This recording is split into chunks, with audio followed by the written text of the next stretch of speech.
On this episode, we're going to do a lot of telling the hard truths. Okay. My purpose for having you on this show is I believe that you have the capacity to voice out what you want, especially not when it's not really the prettiest thing to say. So, to go into the business of today, I'll first talk about Ghana's inability to sustain meaningful contracts in terms of the resources that we have. Over the past 60 years, Ghana has signed contracts in the field of gold, oil, and recently lithium, right? But it seems like the lion's share of our profits always go to the international companies who we partner with. And I feel like maybe it has something to do with our inability to really pay attention to the long-term goal of what we are trying to achieve. I'll give you some examples. So Ghana earns less than 10% of the real value of most of the gold extracted here. In the Jubilee oil fields, Ghana was only given 13.64 carried interest. And in the recent lithium deal with Barari DV, Ghana was given a minority stake. So when you look at all these things, is it as a result of pure incompetence from the leaders? Okay, Chris, thank you very much for the question. I think this is a critical question that needs to be looked at well. So you mentioned that Ghana earns more than less than 10%. Yeah. So according to my research, it's not even 10%. It is 9%. So less than 10%. Less than 9%. Ghana earns less than 9% when of its natural resources, especially gold, oil. Most of the companies in Ghana, most of the mining companies in Ghana here are vastly owned by foreign companies. Let's take Anglo Gold Ashanti, which is a South African-based company, right? Is 90% of it is owned by South Africa, and so when they mine their resources, I mean the gold and everything, they wash it here and pay our chiefs and the workers over here a minimum amount and take the rest of the gold back to South Africa for processing and for export. And Ghana then classify that as an export of gold, and then we put it into our stock exchange that Ghana has exported this amount of gold. But the gold in question, did we even make profits or we make loss? I don't know if you are getting the scenario. I get it. Did we make profit or we make loss? And so all this, it's not that the government is not aware of it. Anglo Gold Ashanti has a leader. Anglo Gold Ashanti has an organizational body. And so it's not that they are not aware of all this, but this a situation we find ourselves in because we lack proper structure, leadership structure. People are power drunk. Also, politics are in play. I mean, every organization has a play of politics. So those are some of the factors that contribute to our resource being badly negotiated. Do you believe that it's as a result of deliberate complicity where one man's gain is at the expense of the nation's loss? Of course. Like I mentioned, everything has been politicized. And so if NDC is in power, contracts are being awarded to NDC officials.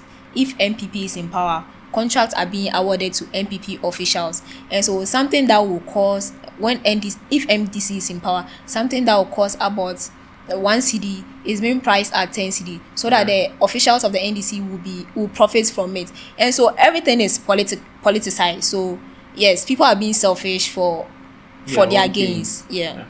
So seeing as you as a youth and I have very strong opinions about the leadership in our country in both sides of the political atmosphere in Ghana, is it safe to say that the youth are purely partisan and zero nationalists? Because we see the blatant failures of the government, but we decide to still parade ourselves behind them during elections, campaign for them. What is the problem?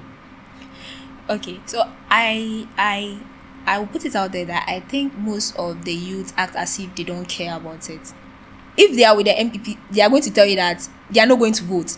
So it's purely like they don't care about it. They don't care.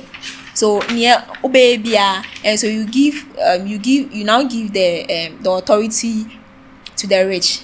I mean, if you have money, you can you can buy out some votes from the market women and the youth that need money. So you use your money to buy them.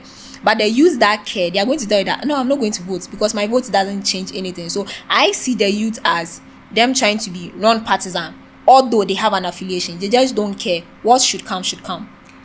In your opinion, why do you think we fail to voice out our concerns in terms of how we are being run as a country?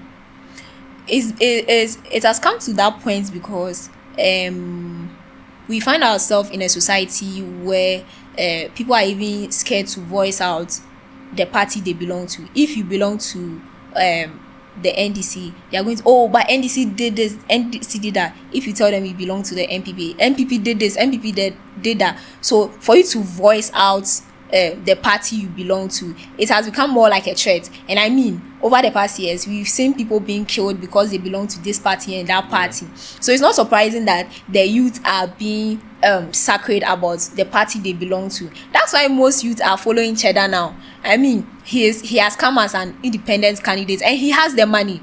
And we are in a society where money can buy votes. So if Cheddar has money right now and he wants to buy the youth, I mean, they are going to follow him because he's young. He comes as an independent candidate. We don't belong to NDC. We don't belong to NPP. So the money is there, and they believe Cheddar is going to create jobs. So that's where they are leading. That's where the country is going now, because people are scared to affiliate themselves to these two dominant parties. Do you believe that we need more independent candidates, or it's a trap for authoritarianism or something? I don't feel Ghana needs more independent candidates. What we need to do is that we should focus on what we already have, right? There's no difference that Cheddar is going to make or the other candidates. The guy that belongs to the NPP that is going independent, the butterfly guy, Alan Chemante. Yeah. There's no. I mean, he's now with the NDC. Are you aware of that? Yeah. And Mahama gave him a contract. So he's now with the NDC. I believe that there's no difference these people can make. Whatever you have to do, Alan Chimanti, he had plans, but now he's working with the NPP. So instead of putting power in the hands of an independent candidate who is now going to build a party from scratch, a party without constitution, a party that is subject to reforms without a valid constitution. I mean, we already have the left side of Ghana politics and we have the right side. So just choose a side. We have the capitalist side, the NPP side, we have the socialist side. So with your long-term goals, if you think the capitalists are better for you, just join them. Put yourself in Krainibeka, we need to form. So put your eye on the floor, study these two parties. There's no need for an independent candidate at this point.